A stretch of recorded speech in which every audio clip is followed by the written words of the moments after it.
Hey everybody, can you guess? One, give you three, two, one. It's me. Yeah, I have a thing for the Gladiator. This is my Halloween mask. I hope I didn't scare you.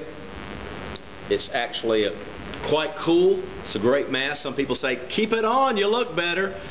But I hope you're having a great day wherever you are. I was thinking about Halloween, being scared.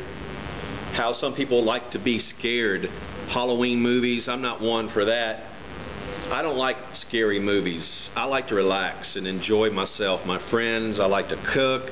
I like to have fun. I like the outdoors and sports, golf and baseball, all the rest. I don't like to be scared. You won't find me at a haunted house on Halloween. I guess it's all right for some people. Some people, they get their stress out and relieve their stress by dressing up, going to parties, eating lots of sugary candy. You know, I guess that's okay. I'm good with it. But it's not for me. And, you know, children look good, kind of cute, actually, if they're dressed up like ballerinas and bears and all the rest. There's some quite cute costumes for children. But I was reading my article that I write every month. It's called Words of Encouragement. In October, this is directed to the ladies down at the mission. I wasn't going to do it this month. Had a lot going on, but somebody asked me to. They go, oh, where's your words of encouragement? And I've been doing it for 4 or 5 months now. And it gives me an opportunity to share my heart with those wonderful ladies down there. So they asked for it and I gave them one. But it goes on to say that Halloween is not on top of my list, for sure, of all the holidays and hoopla. But I enjoy the colors and I enjoy the weather. I enjoy foreseeing that I'm going to be making soup and wintry food, and I like to do that.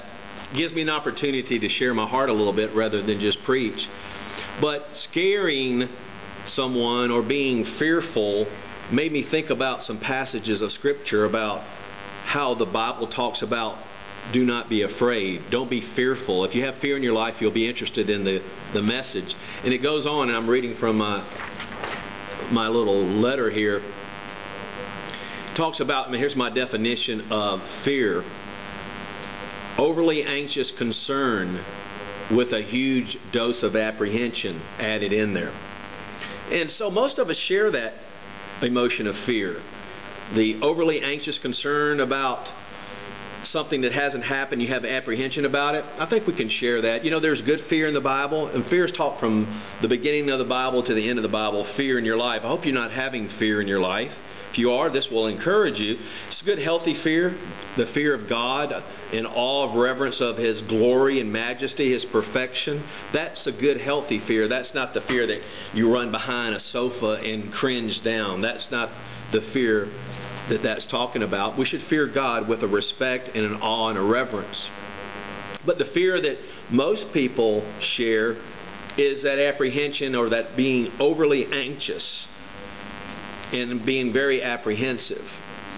And so I go on to say that God has not given us a spirit of fear, but He has given us a spirit of power and of courage and of sound mind. So if you need courage and you're a believer in God through Christ, you don't have to be fearful. Do not be afraid.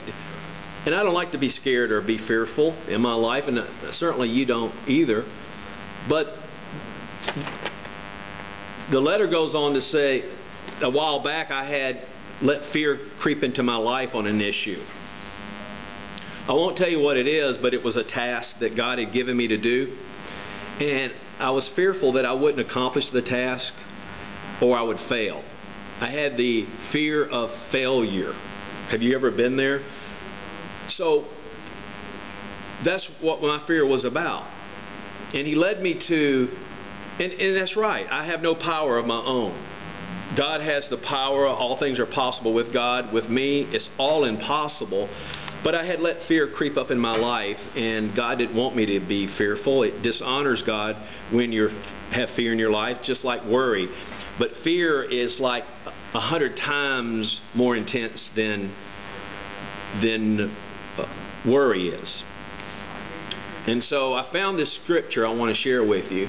It's in Isaiah 9 or Isaiah 41:9 and 10, it says, I have chosen you and have not cast you away.